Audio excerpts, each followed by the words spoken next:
noches, señoras y señores. Buenas noches también a todos ustedes. Gracias por estar aquí. Nos hemos reunido esta noche para hablar de los orígenes del cristianismo. Tal vez sea en tiempos de crisis cuando las gentes se preguntan por sus raíces. Les inquieta el presente y buscan respuestas en el pasado, convencidos de que el conocimiento de sus fuentes pueda iluminar su futuro. No sé si la proliferación de escritos, seminarios y congresos sobre los primeros tiempos del cristianismo se relacionan con la desorientación que padece el mundo. En todo caso, los invitados de hoy son autores de libros o de artículos sobre los orígenes del cristianismo. Antonio Piñero, catedrático en Filología Neotestamentaria. El fenómeno o acontecimiento histórico que denominamos cristianismo fue realmente original o captó de otras sectas o de otras creencias de su tiempo. Es exactamente esto que tú dices. En segundo lugar, la gente opina muchas veces, o el público normal, que el cristianismo es algo así como un fenómeno que nos encontramos aquí, producto de una revelación que ha venido del cielo, como una cosa totalmente nueva. Es más, por ejemplo, todo el mundo sabe que depende del Antiguo Testamento, pero que supone como un avance totalmente nuevo. Y no es exactamente así. El cristianismo yo lo he comparado a una especie de lago al que van a fluir una serie de ríos o riachuelos. Ese lago va recogiendo las aguas y luego, cuando tiene todas las aguas, la colorea de una manera un tanto distinta y la presenta como algo suyo. Sí, el cristianismo recibe, por seguir con la misma imagen, del Antiguo Testamento un gran flujo de agua. Luego, del judaísmo que evoluciona sobre el Antiguo Testamento y que nosotros llamamos judaísmo helenístico, de la época después de la conquista del Oriente por Alejandro Magno hasta el siglo I de nuestra era, otra gran corriente. Y el cristianismo recibe también de un tercer gran río, que es la religiosidad. La religiosidad de las religiones del Imperio Romano, otra gran corriente. Fundamentalmente del Antiguo Testamento recibe pues las ideas que ya nosotros nos imaginamos en torno a Dios, al hombre, la ley. Del judaísmo helenístico recibe muchísimo sobre la inmortalidad del alma, la resurrección, la creencia en una vida más allá, en premios y castigos, y luego de la religiosidad del entorno recibe una idea que jamás podría haberse fraguado en el judaísmo, que es la de Jesús como un hijo de Dios, totalmente consustancial con el Padre. Seguiremos con esos temas. Shifra Snoll es doctora por la Universidad Hebrea y es del Consejo Superior de Investigaciones Científicas.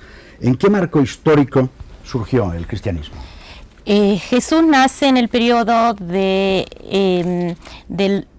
fines del reinado de Herodes, y ya cuando Judea está bajo la dominación de Roma, después de la caída del reinado de los macabeos, es decir, cuando la unidad nacional se ha perdido y están bajo el dominio de una potencia, de un imperio que resulta no solamente pesado por sus insignias y por sus distintivos, sino también una mano fuerte económicamente y la presencia continua de un ejército que está presente en toda la parte activa y en todos los ciclos de la vida cultural y religiosa de Judea.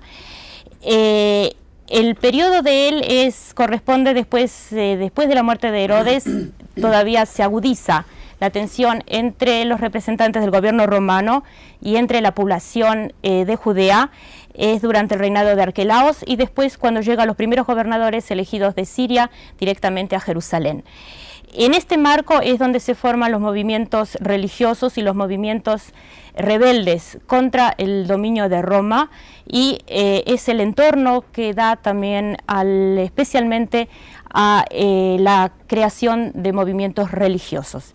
Ahora, Judea es decir, para el mundo judío no es solamente el territorio de Judea, sino también la diáspora, que comprende las comunidades de Egipto y las comunidades de todo el mar Mediterráneo, de Grecia, de Italia y del norte de las costas de África. Y hay un continuo contacto entre estas comunidades y el centro de Jerusalén. Y es también a través de ellas que se puede entender después, más tarde, la misión de los apóstoles. Gonzalo Puente Ojea es embajador de España, es escritor también. ¿Qué condiciones, señor embajador, de posibilidades deben darse para un análisis crítico, histórico-crítico, de los orígenes del cristianismo, según usted? Si se tiene en cuenta la enorme complejidad del corpus documental neotestamentario, donde hay escritos de muy diverso carácter y factura, y si se examina incluso a una mirada de profano, pero una mirada de profano inteligente, se podrá ver que en este corpus, y sobre todo en los escritos primeros, que son las epístolas paulinas y los evangelios, especialmente los sinópticos, hay una cabalgadura de estratos distintos que crean pues una visión evidentemente contradictoria en muchos aspectos y muy antinómica de lo que podría ser la primera tradición cristiana después de la resurrección. Entonces, ante este hecho, que es un hecho documental palmario, yo entiendo que desde el ángulo de una dogmática a priori, es decir, siendo tributario de una fe determinada, que además está marcada en documentos formales, como son los del pontificado, y anteriormente pues toda la materia conciliar que fue explicitando la definición dogmática, si uno es tributario realmente de este conjunto doctrinal, pues realmente no puede asomarse con la mínima garantía de objetividad al análisis de estas fuentes. Entonces yo creo que la condición mínima de posibilidad para un examen objetivo histórico-crítico del corpus neotestamentario y por lo tanto para una investigación en profundidad de la génesis del cristianismo, yo creo que hace falta un espíritu rigurosamente independiente. Dudo que lo pueda tener un creyente, no lo niego, dudo. Yo tengo la convicción de todas maneras que en el curso de la exégesis, antes o después, si existe esa tributación dogmática y esa especie de obediencia a una fe recibida, impuesta además por una iglesia muy celosa en este sentido, dudo que se pueda hacer un examen objetivo del origen del cristianismo. Josep Ribus-Camps es profesor de teología. Josep, decía Antonio Piñero que en el cristianismo confluyeron muchas ideas de muy distintos ríos. De alguna manera, entonces, el cristianismo supuso una ruptura o una continuidad de un determinado movimiento religioso. Yo esta pregunta no la puedo contestar en abstracto, quizá porque por la deformación profesional de un investigador. O sea, yo estoy muy especializado y no quiero moverme de mi especialización porque es donde aprendo a decir las cosas, digamos, con una cierta autoridad. Pueden ser discutidas, y de hecho lo son, pero lo que no se puede negar es que no hay argumentos y que no se haya trabajado el texto. Yo suelo trabajar sobre el texto y me he encontrado ya de buenas a primeras con unos hechos que me han hecho pensar mucho. Al estudiar la gnosis me di cuenta que la gnosis tardía había ruptura con el judaísmo. Y claro, fui indagando hasta llegar prácticamente a los escritos del Nuevo Testamento para ver dónde se había producido esto. Creo, que no es el momento aquí ahora tampoco, creo que la época en donde se empezó a producirse la ruptura es a finales del siglo I, pero que en el cristianismo mismo no hay ruptura. O sea, hay una continuidad. Y para mí, clarísima. Lo que ocurre... ¿Una continuidad respecto de qué? Respecto al judaísmo. Al judaísmo. Sobre todo, porque claro, es que, yo siempre lo digo, es nuestra madre. Y no voy a la madre siempre se la quiere. Siempre se la quiere. Aunque después te hayas emprendido un camino distinto. Y, digamos, yo no sé, no estaría tanto de acuerdo en esto que dices tú del creyente o no creyente, porque yo precisamente como investigador sí que suelo trabajar lo más objetivamente posible, pero hay cosas que si no se es creyente no se pueden entender. Porque, por ejemplo, la escena donde hay diríamos, la primera ruptura de Jesús, no total, es una ruptura, digamos, como gran experiencia, es la experiencia del Jordán, donde precisamente todas las sectas gnósticas irán allí recogiendo tu imagen a buscar el agua, a sacar el agua del pozo, de este punto, ¿no? Porque claro, la experiencia del Jordán representa una experiencia completamente nueva, Jesús cambia completamente de vida, empieza una nueva forma de vivir, de predicar, de expresarse, empieza a formar un grupo, etc. Y de ahí deriva después todo lo que es el cristianismo.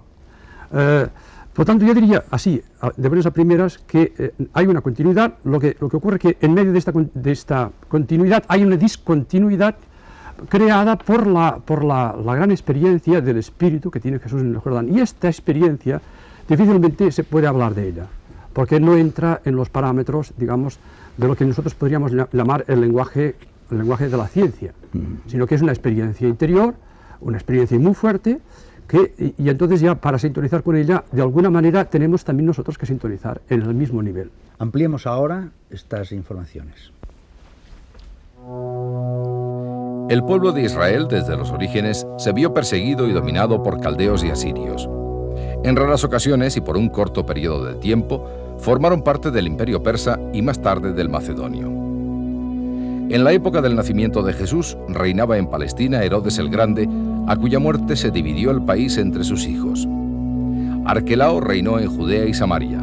Herodes Antipas heredó Galilea y Perea, y Filipo la Traconítide.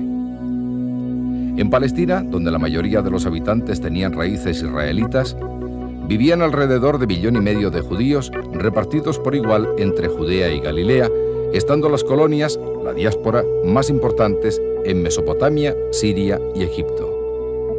El mundo judío no tenía pues una unidad geográfica, pero sí, en cambio, una unidad étnica y religiosa, cuya unión se mantenía por el doble lazo de la sangre y de la fe en un solo Dios.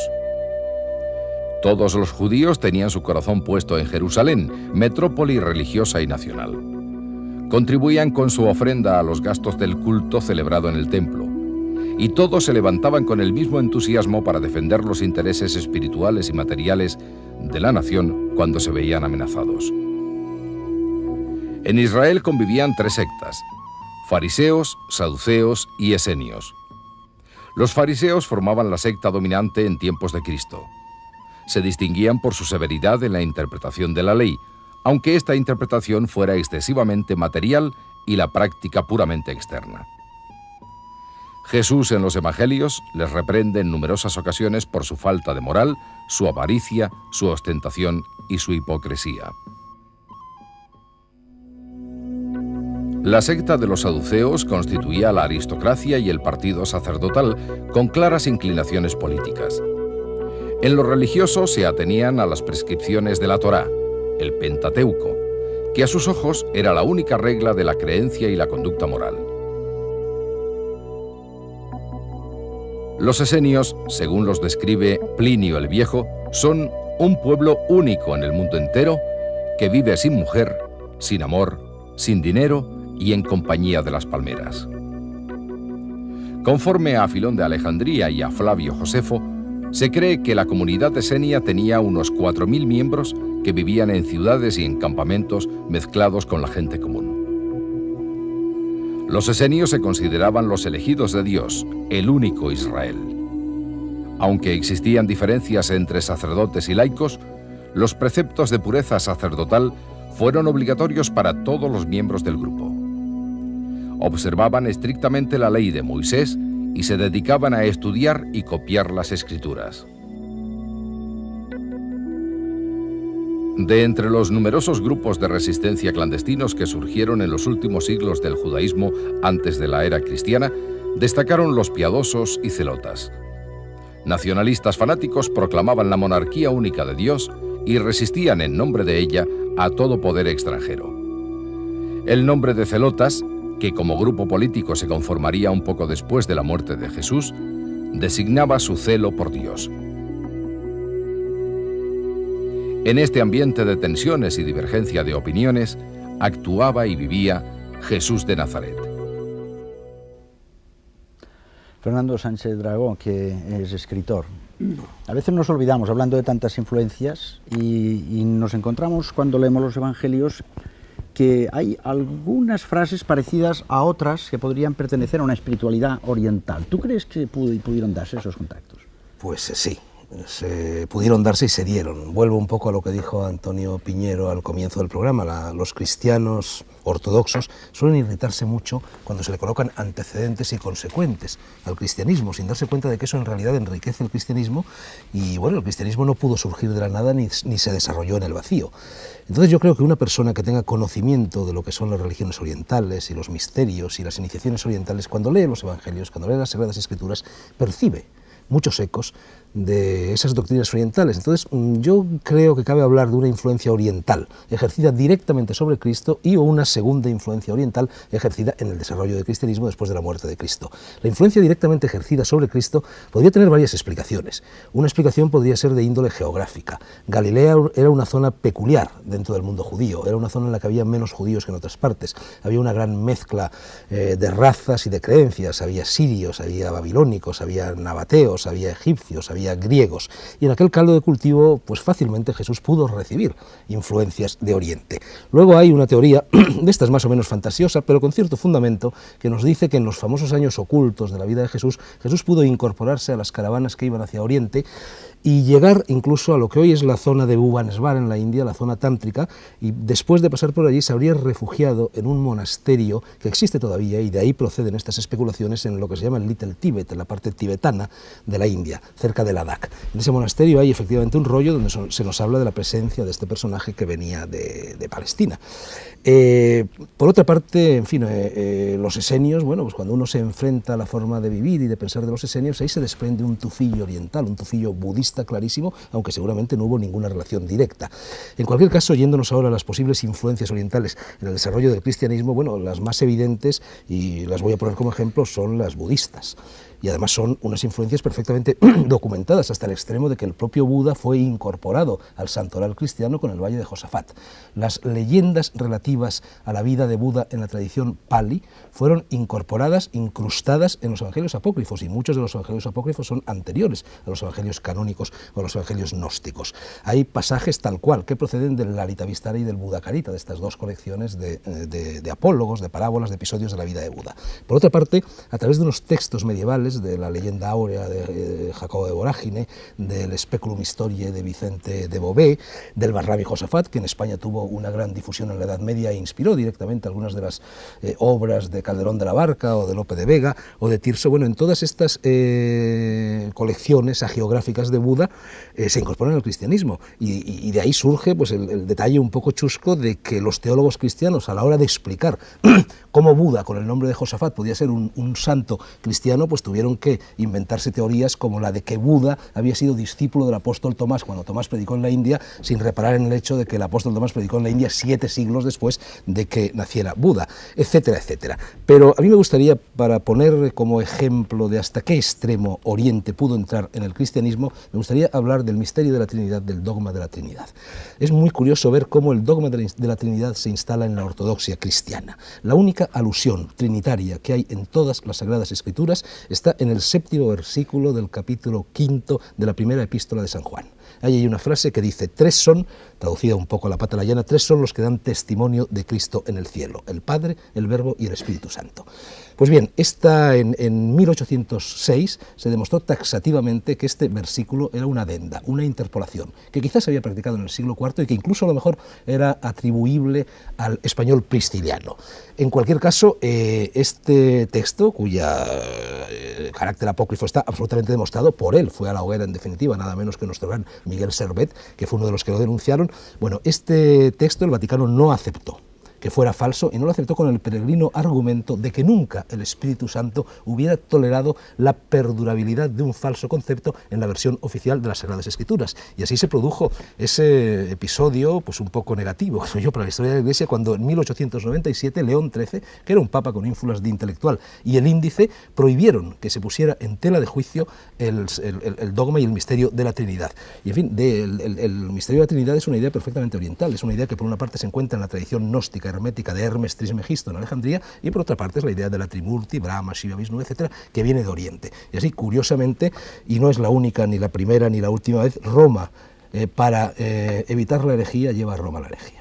José Gómez Cafarena, que es profesor de filosofía de la religión, volvemos a retroceder un poco a los primeros tiempos, según su criterio, ¿cuál fue la experiencia existencial de unos hombres que dio origen al cristianismo? Me gusta la palabra experiencia en este contexto. Creo que algo como es el cristianismo no se puede explicar sin unas experiencias muy profundas. Y creo que para responder a esa pregunta hay que aludir a 2 tipos de experiencia articuladas.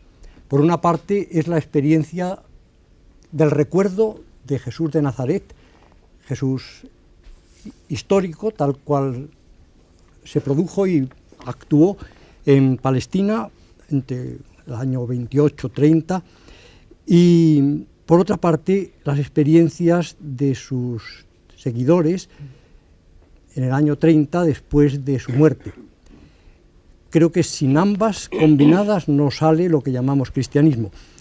La experiencia de Jesús, él mismo nos es efectivamente, como ha dicho antes Josep Rius Camps, muy inescrutable, pero algo de ello nos ha quedado a través de vestigios de los textos mismos que relatan pues, la escena del bautismo, cuando se siente llamado el Hijo.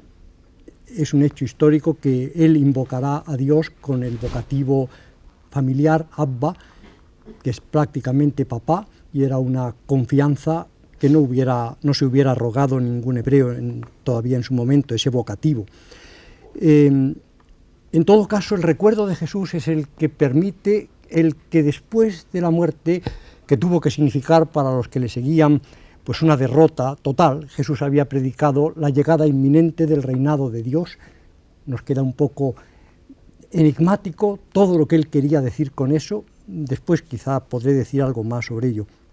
Pero en todo caso, aquello pareció que se hundía cuando Jesús murió crucificado por los romanos, con la complicidad y la acusación de los saduceos fundamentalmente. Entonces no se hunde el grupo, no desaparece, no se recluye nostálgicamente a llorar al recuerdo difunto, sino que le vemos, es decir, pulular años después, con la convicción de que Jesús vive. La expresan en el modo hebreo con su resurrección, y también reinterpretando el hecho de la muerte como un martirio. Estaba predicho en las Escrituras, acuden a textos del segundo Isaías sobre el siervo de Yahvé que redime a su pueblo con sus sufrimientos. Lo que era una figura probablemente colectiva, lo individualizan en Jesús. Quizá el mismo Jesús ya tuvo un barrunto en esa dirección, no podemos saberlo con precisión.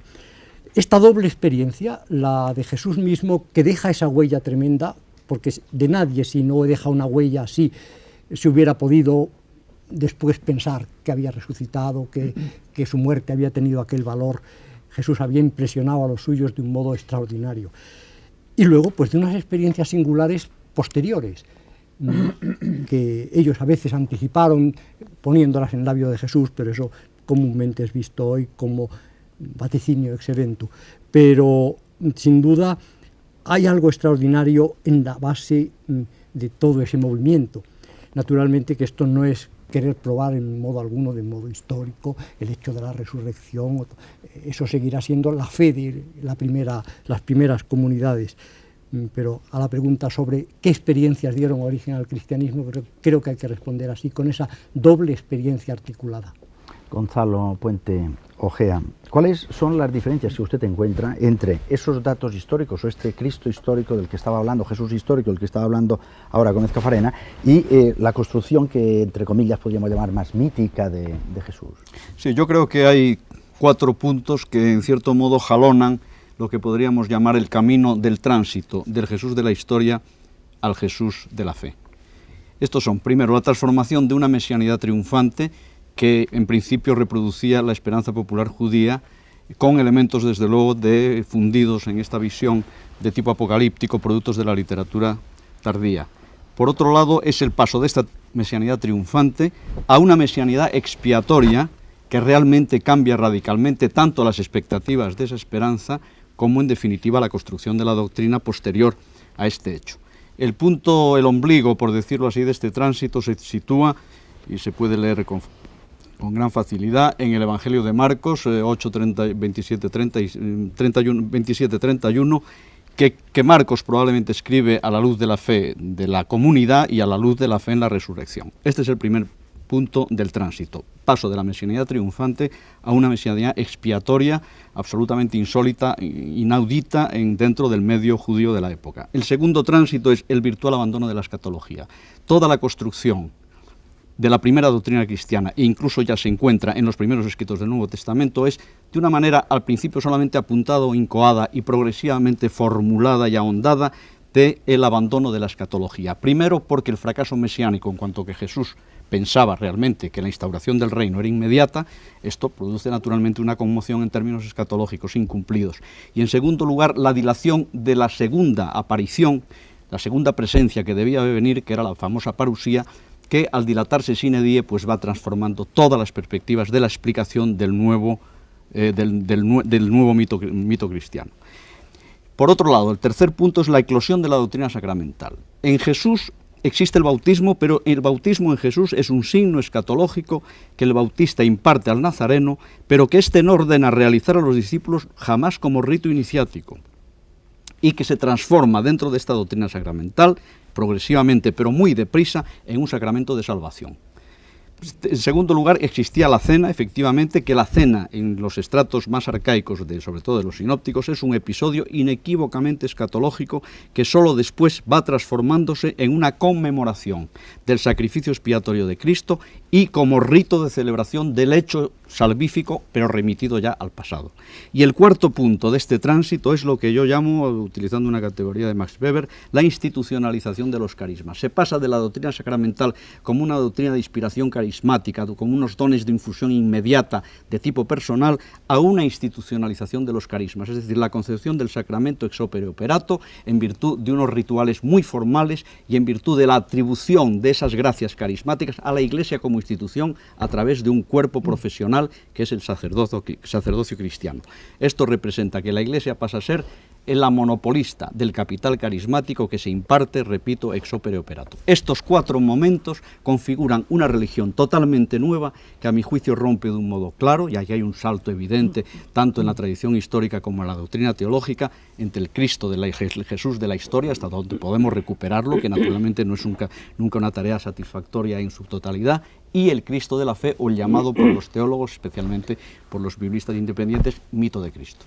Fernando Sánchez Dragó antes ha citado los libros apócrifos. Ya saben ustedes que hay unos libros que son canónicos, aquellos que son aceptados por la Iglesia, y otros que son apócrifos que han quedado al margen de este canon.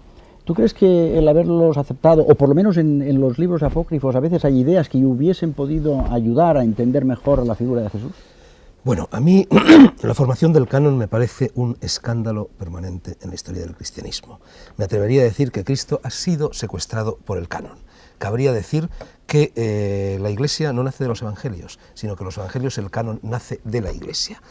En primer lugar, la arbitrariedad con la que en el Concilio de Nicea se define el canon, bueno, ha sido objeto hasta de ese pasaje del diccionario filosófico de Voltaire, que probablemente es falso, pero Ben Trovato, en el cual dice que todos los libros, todos los evangelios que pululaban en la época se colocan encima de una mesa, se agita la mesa, y los que no se cayeron al suelo fueron los declarados canónicos. Pero en fin, por una parte, si hacemos la formación del canon no resiste el más mínimo análisis cronológico. El evangelio más antiguo es por lo menos 30 o 35 o quizá 50 años posterior a la muerte de Jesús. El evangelio más moderno, que es el de San Juan, me estoy refiriendo a los canónicos y sinópticos, es de 100 años después. ¿Qué credibilidad sobre un personaje de por sí legendario, como lo era Jesús, qué credibilidad pueden merecer estos textos? Por otra parte, estos textos fueron infinitamente manipulados, infinitamente interpolados. Se hicieron toda clase de chiribitas y de juegos de manos con las traducciones. Hay que tener en cuenta que los primeros años de la historia del cristianismo, los primeros siglos, y concretamente el siglo IV, que es el siglo de Nicea, es el siglo más conflictivo en toda la historia del cristianismo. Es el siglo en el que surge Prisciliano en España, en el que surge Donato en el norte de África, Arrio en Alejandría, Manes en Persia, en Irán, y Juliano el Apóstata en Palacio. Entonces todos estos grupos de presión, los gnósticos, los no gnósticos, todos estos que he mencionado, etcétera, cada uno crea sus propios evangelios. Y entonces, en medio de este mare magnum, oscurecido además por los juegos de los eruditos, porque los eruditos se dedican a discutir indefinidamente el sexo de los ángeles, por así decir, y se crean los intereses creados de los eruditos por los cuales cada vez que surge un nuevo texto o una nueva interpretación, el erudito se niega, se pone de uñas. Bueno, entonces, en medio de todo esto, pues yo creo que el canon es uno de los vehículos, sí, donde está depositado el mensaje de Cristo, pero en modo alguno el único. El canon no es absolutamente fidedigno, y en cualquier caso la parte fidedigna que pueda haber en ellos ni es única ni es definitiva. Hay un mosaico de cristianismos. La Iglesia cristiana representa una de las partes, quizá la más, quizá no, sin duda alguna la más importante, al menos cuantitativamente hablando, de ese mosaico, pero hay también otras iglesias, grandes, pequeñas, regulares. Hay grupos de tradiciones esotéricas que conservan otros cristianismos a lo largo de la historia, y sobre todo está el Cristo individual, del que quizá podamos hablar más adelante. De todo esto yo querría sacar dos conclusiones quizá un poco polémicas. En primer lugar, la ya expresada de que la autoridad del canon es subsidiaria, no única ni definitiva. Y en segundo lugar, que todo esto, toda la formación del canon procede de algo que, a mi modo de ver, en mi opinión, no es cierto. Cristo no fundó nunca una iglesia, o al menos no se puede inferir de la lectura de las Sagradas Escrituras que Cristo fundara una iglesia. Y quien dijere lo contrario, en mi opinión, miente. Josep Rius-Camps, estamos hablando aquí de muchos libros, de muchos textos, cánones, apócrifos, etc. Según tu visión y tus estudios, ¿cuáles son aquellos de referencia obligada para estudiar el primitivo cristianismo? Mira, yo delante de afirmaciones así tan tajantes me siento muy pequeño. Pero claro, yo me he pasado 30 y pico de años estudiando textos, y claro, puedo estudiar muy pocos. Ahora, cuando te metes dentro de los textos, hay una vida impresionante. O sea, yo no sé si entonces se podrían decir tantas cosas tan deprisa. Yo en este momento estoy dedicado, llevo unos 12 años estudiando los Hechos de los Apóstoles. Claro, es un libro que es la matriz, podríamos decir, del cristianismo. O sea, todo aquí que quiere decir algo sobre el cristianismo tiene que recurrir a este libro. En principio creo que este libro, digamos, está mal catalogado. Es como si estuviera en una biblioteca y ya está mal puesto, desde el siglo II. O sea, sí que hay muchos fallos, pero cuidado, porque los libros nos vienen con muy buenas transmisiones. El libro formaba parte de una obra doble que hoy día se empieza a admitir. Generalmente los técnicos hablan de la doble obra de Lucas, el Evangelio de Lucas y los Hechos. Pero no es que Lucas escribiera dos obras, escribió una, con un solo prólogo. Sería como un libro de dos partes, diríamos hoy día. Él habla de primer libro y de segundo libro. Están escritos el uno para el otro. Yo creo que Lucas es el más tardío de todos los evangelistas. Conoce a Juan, según mi modo de ver, esto sí que es una opinión muy personal. Se sirve de Juan, se sirve de Marcos, se sirve de Lacus, se sirve de todo el mundo, lo dice en el prólogo. Es un investigador, es el primer gran investigador para mí. Quizá en este sentido me siento un poco identificado con él. Investiga, lo dice. Tiene un orden lógico, un proyecto que depasa el género literario de los otros evangelistas, que se encuentra ya un poco esbozado en Juan, en el último capítulo, y él lo lleva ya a un segundo libro, que es hacer el seguimiento de este mensaje, de este impacto del mensaje de Jesús y de su persona en las comunidades. Claro, nosotros al desgajar este libro del primero, lo hemos entendido como si fuera una historia de la Iglesia primitiva. Entonces lo leemos en línea recta. Todo lo que está en el libro pues lo atribuimos a Lucas. Hay contradicciones evidentes entonces en los discursos, incluso en determinadas escenas, y hablamos del grupo helenista, del grupo tal y del grupo cual.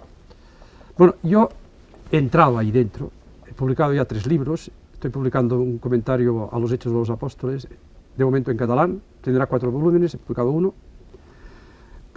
Me he metido ahí a saco, digamos, porque me interesa muchísimo, y creo que se puede decir, primero, que se tiene que devolver el género literario. Es un evangelio, es una continuación del evangelio, es una buena noticia, no una noticia, no se puede leer en forma de noticia, hay una historia debajo, pero la historia queda asumida por toda una teología, y lo que interesa a Lucas es ir presentando las distintas concreciones que se dieron en la iglesia primitiva, en la parte de la iglesia de la circuncisión, entre los helenistas, en Pablo, si acaso después puedo hablar un poco más de este. Sí. Antonio Piñero, entonces vamos a hacer una pregunta así muy fundamental. ¿Quién es el fundador del cristianismo? ¿Por qué lo fundó? Realmente difícil. A mí me gusta hablar de Jesús como impulso fundacional, pero no como el fundador. Y la razón es sencilla, porque si estudiamos a Jesús críticamente de todos los textos que tenemos que situarlo dentro de la mentalidad judía de la Palestina del siglo I y, consecuentemente, lo que él predicaba, que era la proclamación del reino de Dios inminente, futuro, como una vertiente política, con una ética interina, su aceptación de lo profundamente, con matices de lo que era la ley, la validez salvífica de esa ley y del templo, no tiene que ver nada con lo que luego nosotros creemos que es el cristianismo, pero sin embargo su sentido mesiánico y parte de lo que él predicó fue utilizado por sus discípulos inmediatos, recogido fundamentalmente en esto que dice Rius en los Hechos, y de ahí nació el cristianismo. Así que, ¿quién fue el verdadero fundador? Pues realmente los fundadores del cristianismo son varios. varios, pero no ciertamente Jesús. Jesús dio un impulso y los fundadores vienen después.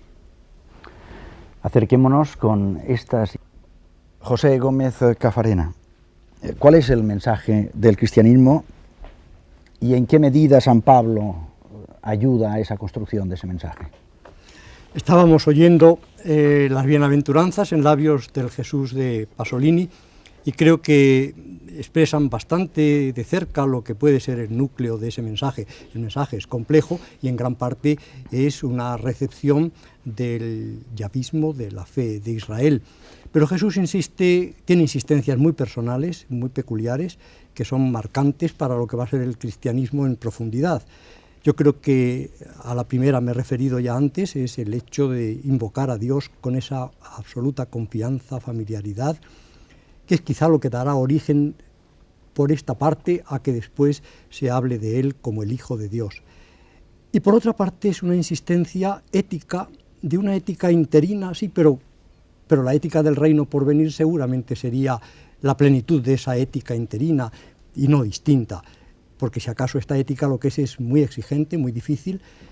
La ética de las bienaventuranzas, del Sermón del Monte, está centrada en esa palabra amor. El Nuevo Testamento griego, siguiendo la traducción de los 70, ha seleccionado un vocablo que no era usual, agape, para expresar este tipo de amor que es generoso, que es capaz de perdonar, de dar el bien por el mal. Esto que es lo esencial de lo que yo creo que Jesús ha aportado y que ya por sí es una revolución espiritual en la historia de la humanidad. Yo creo que cuando él decía estas cosas tenía un horizonte universal, aun cuando su cercano auditorio fuera hebreo y él estuviera hecho a esa mentalidad, pero la desbordaba implícitamente. Pero esto precisamente creo que es lo que recogen las primeras comunidades, y ahí ante todo San Pablo, en efecto, porque San Pablo dirá que toda la ley se resume en eso, amar al prójimo, porque el amor del prójimo no hace el mal y que ahí está todo.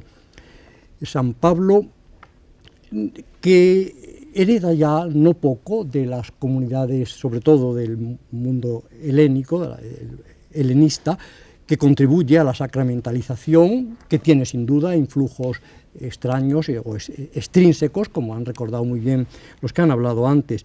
Yo no lo exageraría, pero creo que es verdad. Bueno, San Pablo es decisivo y lo que cabe dudar es en qué medida el Jesús, el Cristo presentado por San Pablo, se adapta al Jesús histórico del cual tenemos noticias por los sinópticos. Hay ruptura, hay continuidad. Esta disputa de la ruptura y la continuidad siempre sabemos que puede ser más y menos según se acentúe lo uno o lo otro. Yo pensaría que hay una fundamental continuidad y al mismo tiempo pues una ruptura, sobre todo en el sentido doble, por una parte de encontrar en Jesús el Señor. La invocación realmente es un germen de lo que después será los dogmas relativos a la divinidad de Jesús. Esa invocación es ciertamente helenística, yo creo que es prepaulina, pero ciertamente Pablo la desarrolla ya de alguna manera que orienta la teología posterior. Y por otra parte, el ver a Jesús como Salvador, no solo ya como el mártir, sino también como el Redentor, no en el sentido de las explicaciones que luego se han hecho usuales y son tan deplorables a veces de en qué consiste la redención. Jesús muere como una víctima propiciatoria porque el Padre pide venganza. Él había predicado lo contrario y yo creo que San Pablo, por ilasterium, entiende una cosa de purificación y no de expiación en el sentido que a nosotros nos suena. Pero en fin, ciertamente ahí hay una innovación. Josep Rius-Camps, se está hablando aquí ya de Pablo, Pedro, Lucas justamente en los Hechos habla de ellos dos. ¿Tú qué crees? ¿Que él lo que intenta es justamente armonizar a Pedro con Pablo o señalar las diferencias? No sé, yo creo que ninguna de las dos, sino que además no están Pedro y Pablo solo, somos reduccionistas. El libro de los Hechos es muy complejo.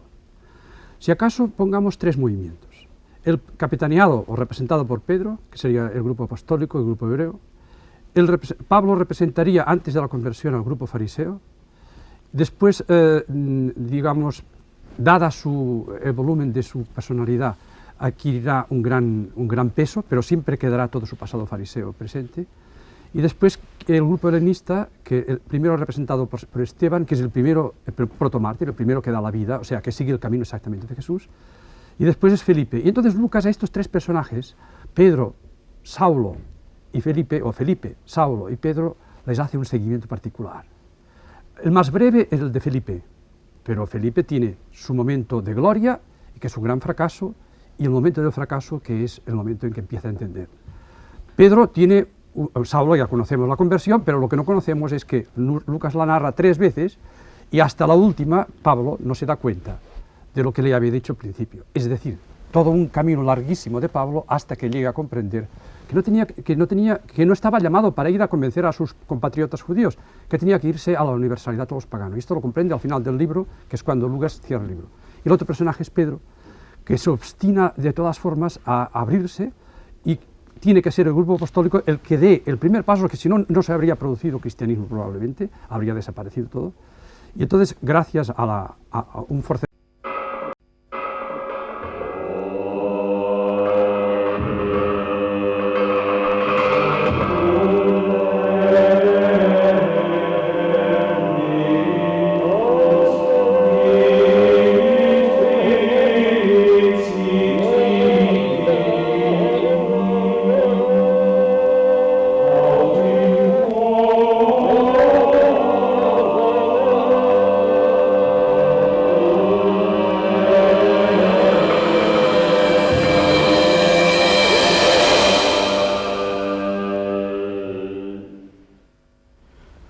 Buenas noches, señoras y señores, buenas noches también a todos ustedes, gracias por estar aquí. Nos hemos reunido esta noche para hablar de los orígenes del cristianismo. Tal vez sea en tiempos de crisis cuando las gentes se preguntan por sus raíces. Les inquieta el presente y buscan respuestas en el pasado, convencidos de que el conocimiento de sus fuentes pueda iluminar su futuro. No sé si la proliferación de escritos, seminarios y congresos sobre los primeros tiempos del cristianismo se relacionan con la desorientación que padece el mundo. En todo caso, los invitados de hoy son autores de libros o de artículos sobre los orígenes del cristianismo. Antonio Piñero, catedrático en Filología Neotestamentaria. El fenómeno o acontecimiento histórico que denominamos cristianismo, ¿fue realmente original o captó de otras sectas o de otras creencias de su tiempo? Es exactamente esto que tú dices. En segundo lugar, la gente opina muchas veces, o el público normal, que el cristianismo es algo así como un fenómeno que nos encontramos aquí, producto de una revelación que ha venido del cielo, como una cosa totalmente nueva. Es más, por ejemplo, todo el mundo sabe que depende del Antiguo Testamento, pero que supone como un avance totalmente nuevo. Y no es exactamente así. El cristianismo yo lo he comparado a una especie de lago al que van a fluir una serie de ríos o riachuelos. Ese lago va recogiendo las aguas y luego, cuando tiene todas las aguas, la colorea de una manera un tanto distinta y la presenta como algo suyo. Sí, el cristianismo recibe, por seguir con la misma imagen, del Antiguo Testamento un gran flujo de agua. Luego, del judaísmo que evoluciona sobre el Antiguo Testamento y que nosotros llamamos judaísmo helenístico, de la época después de la conquista del Oriente por Alejandro Magno hasta el siglo I de nuestra era, otra gran corriente. Y el cristianismo recibe también de un tercer gran río, que es la religiosidad, la religiosidad de las religiones del Imperio Romano, otra gran corriente. Fundamentalmente del Antiguo Testamento recibe pues las ideas que ya nosotros nos imaginamos en torno a Dios, al hombre, la ley. Del judaísmo helenístico recibe muchísimo sobre la inmortalidad del alma, la resurrección, la creencia en una vida más allá, en premios y castigos, y luego de la religiosidad del entorno recibe una idea que jamás podría haberse fraguado en el judaísmo, que es la de Jesús como un hijo de Dios, totalmente consustancial con el Padre.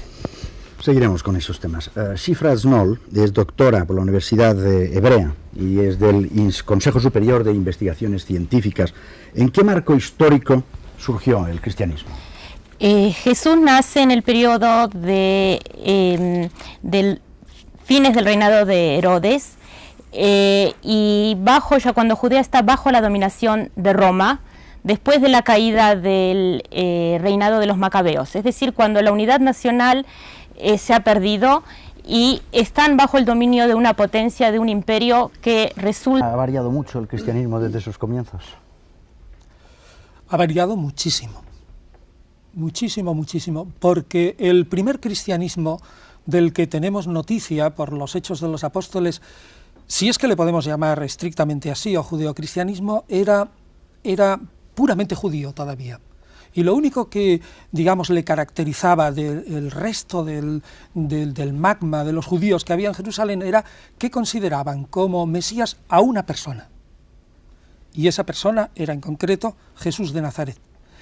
Pero después, el grupo de Esteban al que ya se ha aludido, sobre todo en Antioquía, Pablo y también fundamentalmente el grupo de Juan, le dan una vuelta totalmente y encarrilan el cristianismo hasta lo que es hoy. En mi opinión, y uniendo a lo que yo decía antes, los tres fundadores del cristianismo que permiten que luego en el siglo II, III y IV empiece a absorber fundamentalmente toda la teología y la filosofía de la espiritualidad filosófica griega, son, uno, el grupo de Esteban, que cuestiona, primero, la validez de la ley y la importancia del templo. Dos, Pablo, que ya dice claramente, aunque a veces con algunos titubeos, que la ley no es salvífica, que recoge la afirmación de que Jesús es un ser divino preexistente, que empieza a darle al cristianismo unos nuevos conceptos. Por ejemplo, cambia el concepto de reino de Dios por un mensaje de salvación universal. Y por último, el grupo de Juan, que espiritualiza la figura de Jesús, que repiensa otra vez a los tres evangelios sinópticos, que ya nos afirma la teología de Jesús no como un ciudadano de Palestina, sino como el Logos de Dios. Entonces, con esos tres se forma una amalgama que hace que el cristianismo de hoy, heredero de esos tres, sea muy distinto de lo que es el principio. Shifra Snoll, usted como judía, ¿cómo ve el cristianismo hoy? Es una pregunta muy difícil de contestar. El cristianismo para mí no es únicamente estrictamente el periodo de Jesús o aquel periodo que es cercano a nosotros, sino es la historia de la Iglesia y del cristianismo a través de sus 1992 años de existencia, con sus corrientes, con sus cambios, con sus complejos, con su canon del Nuevo Testamento, con sus libros apócrifos, y cercanos y lejanos, y sus interpretaciones en cada generación, y digamos también con las complejas relaciones que tuvo con el mundo judío. Yo soy dichosa, digo, en el sentido de que vivo una generación que ha comenzado un diálogo y ha comenzado también de parte de cristianos el estudio y el interés por fuentes judías, que en cierta medida también hoy alumbran a corrientes dentro del judaísmo. Ya no es el estudio del judaísmo central, sino las corrientes marginales, y hay nuevos intereses y una nueva atención a la historia propia interna del judaísmo. Y lo último que queda por resumir, aunque hay diferencias con lo respecto a las alturas, estamos en común por lo menos las exigencias de relaciones al prójimo, comenzando por el levítico común de amarás a tu prójimo y haciendo un paso más adelante el mensaje de amarás a tu enemigo, y resumiéndolo, como decía Hillel, el rabino Hillel, de que no harás a tu prójimo lo que no quieras que te hagan a ti mismo. Y todo lo demás es comentario, que lo dejamos a los eruditos y a los teólogos y a los escritores. En cierta ocasión Jesús de Nazaret preguntó a sus discípulos: ¿y la gente quién dicen que es el Hijo del Hombre? Escuchemos. Pues me parece a mí que es un señor muy importante, que ha movido demasiado. El que nos da la vida, el que nos la quita, y bueno, y el que nos hace sufrir a veces sin necesidad, pero bueno, hay que aguantarse. Bueno, no, de eso no me gusta ese tema. Jesucristo para mí es mi Salvador. Para el que cree es lo máximo, para el que no cree es una farsa. Que era un hombre, nada más. Como los demás que son de hoy, pues sería político en aquella época y nada más. Yo soy creyente y para mí es todo. Es como mi hermano, es mi hermano mayor. Para mí especialmente es un gran maestro espiritual. El que te hace vivir, el que te hace vivir. Si no le tuvieses, no había nada. Una persona, yo creo que de carne y hueso como nosotros, creo. ¡Qué fuerte! Pues un hombre que fue un revolucionario, cambió todo y por eso le han dado tanta importancia. Uno que está arriba. Jehová, el Hijo de Dios. Gonzalo Puente Ojea, ¿cuáles fueron los puntos básicos en las comunidades primitivas y a lo largo de la historia que hicieron ese proceso hasta llegar a la iglesia de hoy? Yo, después de haber escuchado a todos los contertulios, pero de un modo muy particular, por estar muy alejado de cómo veo yo las cosas, al gran especialista en Nuevo Testamento, Ríos Camps, pues quiero insistir en una idea que enlaza con la pregunta que me ha hecho usted. Yo creo que realmente no se puede analizar el tránsito de aquella religiosidad o sencillamente aquel mensaje del Jesús de la historia y todo lo que después se formó como aglutinante alrededor del mito de Cristo por parte de los escritos neotestamentarios y de la primera doctrina cristiana. Yo creo que hay un corte que yo llamaría corte epistemológico y corte teológico. ¿Qué entiendo yo por corte epistemológico? Sencillamente el paso de que el fundamento de la fe inicialmente era el legado testimonial de los que acompañaron a Jesús en vida, de los discípulos inmediatos, de lo que podríamos denominar séquito mesiánico, a ser el fundamento de la fe, experiencias subjetivas de carácter milagroso y como eje central de estas experiencias, la resurrección. Y aquí entronco un poco con las ideas que apuntó desde el punto de vista de su fe el profesor Gómez Cafarena. Entonces, este corte epistemológico hace realmente que estemos en ese momento, a partir de ese momento en que se transmuta el fundamento del saber, de la episteme, desde un fundamento testimonial objetivo a unas experiencias milagrosas subjetivas, allá hay un corte de fundamento de saber. Y el corte teológico es evidente, eso no lo puede negar nadie. Hay un paso claro, evidentemente un paso mediado por referencias escriturarias, por posiciones teológicas muy matizadas, pero hay un paso del Mesías judío, que es un Mesías que inaugura o debe inaugurar el reino de Dios. El reino de Dios en la Jerusalén celeste, en fin, en una Jerusalén sui generis, no es el fin del mundo radical de la apocalíptica, es una transformación, una especie de palingenesia, apocatástasis, es decir, que un nuevo mundo, pero es el judío, el Mesías judío, que castigará a los gentiles. Los gentiles siempre quedan a título individual abiertos a la reconversión e instala en Jerusalén el reino de Dios. Y contra esto, y pasando de esto, a algo que es totalmente distinto, que es el Cristo celeste, preexistente, consustancial con el Padre, que se encarna según un plan providencial decretado desde el origen de los tiempos, para que Jesús expíe una culpa. El ilasterium se puede interpretar de muchas maneras, pero la expiación realmente es el concepto pendular de todo esto, para inaugurar lo que se llama el mito de Cristo. Por lo tanto, corte epistemológico, corte teológico. Si realmente se difumina y se prescinde de estas dos grandes coordenadas, yo creo que navegamos en el vacío. Fernando Sánchez Dragó, estamos ante el tema de siempre, Cristo histórico, Cristo de la fe. Yo diría que hay por lo menos 4 Cristos colectivos e infinitos Cristos individuales. Los 4 Cristos colectivos serían, en primer lugar, el Cristo arquetípico, precristiano, por así decir, inscrito en la psique de todo ser humano y que tiene mucho que ver con esa frase de Tertuliano que decía anima naturaliter cristiana, el alma es naturalmente cristiana, o con esa frase que Jung, no sé si también de Tertuliano, tenía colocado en el porche de su casa que decía vocatus ad que non vocatus Deus aderit, invocado o no, Dios se manifiesta. El segundo Cristo sería el Cristo histórico, muy difícil de rastrear, como ya ha señalado Puente Ojea. El tercer Cristo sería el Cristo de la Iglesia. Y el cuarto Cristo sería el Cristo de los cristianismos no ortodoxos.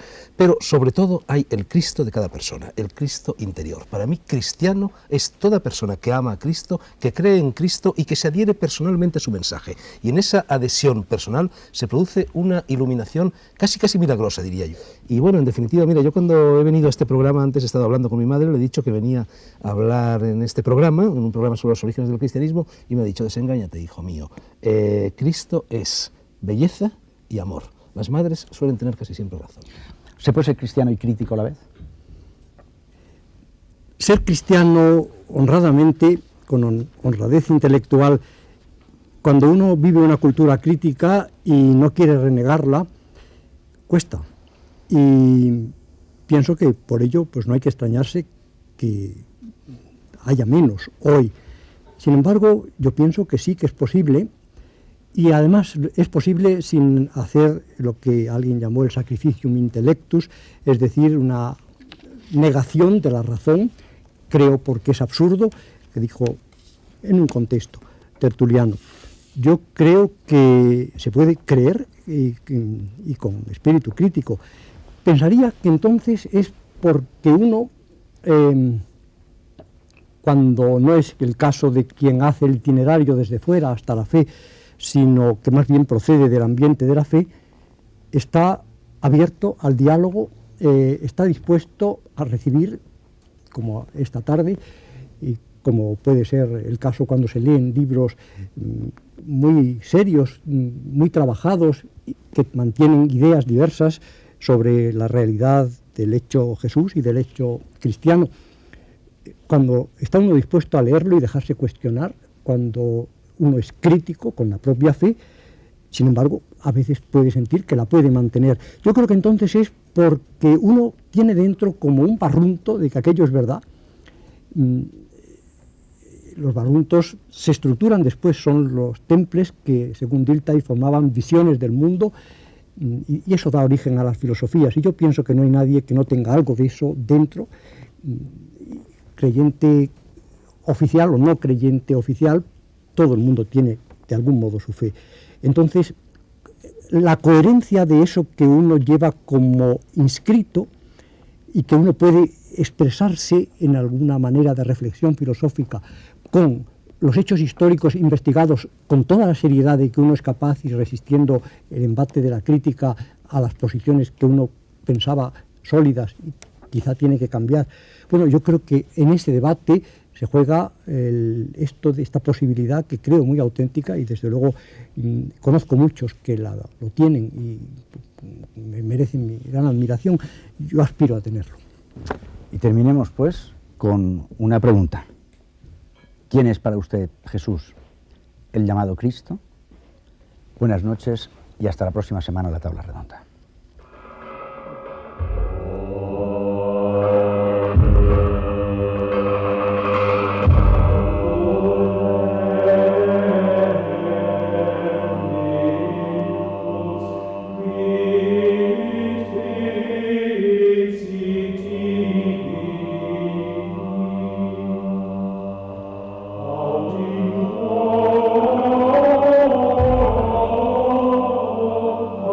Amen.